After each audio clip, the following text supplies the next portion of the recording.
So, I just went and saw the movie Tenet. Now, technically this was the second time that I saw Tenet. However, the first time I saw it, I was really, really low when I booked my ticket, and I miscalculated, so I missed like an hour. Silly, but what can you do? This time, I was probably only about 10 minutes late, so I don't think I missed much. This is a phenomenal movie. Really well done, really well thought out. I'm not overly a fan of anything involving time travel, but this is the most unique perspective of time travel that I've ever seen.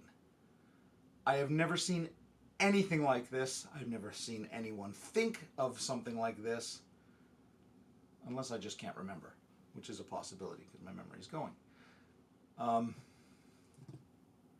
Overall, the cinematography, of course, I mean, Christopher Nolan uses the same cinematographer, and the guy is really good.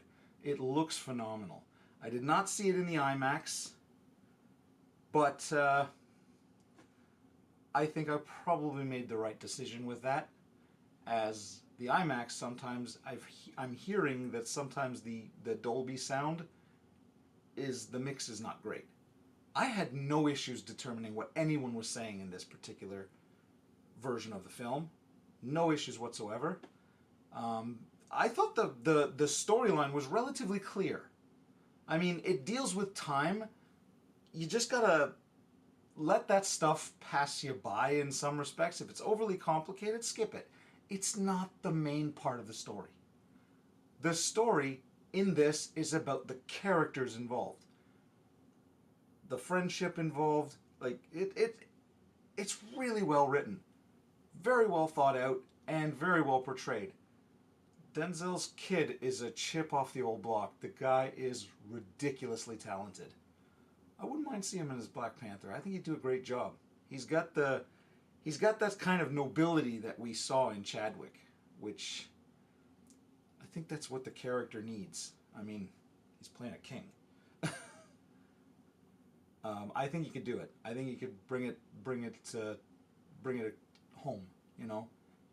And the guy put a lot of work into that character. It'd be nice if somebody could, you know, steer it into the home plate for him. Baseball analogy. Go figure. It's not very Canadian of me. Anyway, I would give this movie probably, I'd give it maybe an 83%. I've heard some complaints, a lot of rage about the sound mix. I recommend that when you see this, you probably see it in a smaller theater.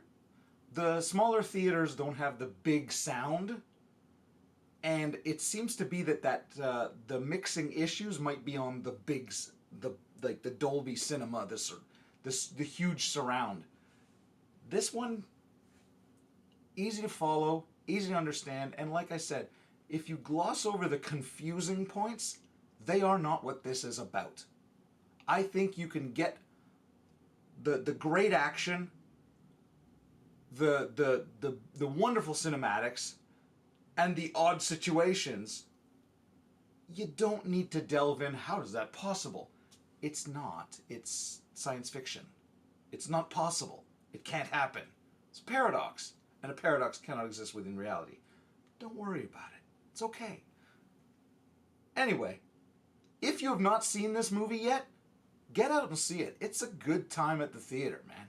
This is an excellent film. I think most people will like it. But like I said, make sure that if you are going to go and see it, try and check it out in one of the smaller theaters without the Dolby Atmos sound, because I think they might have mixed up the mix in that, because I had no issues with my sound in my theater.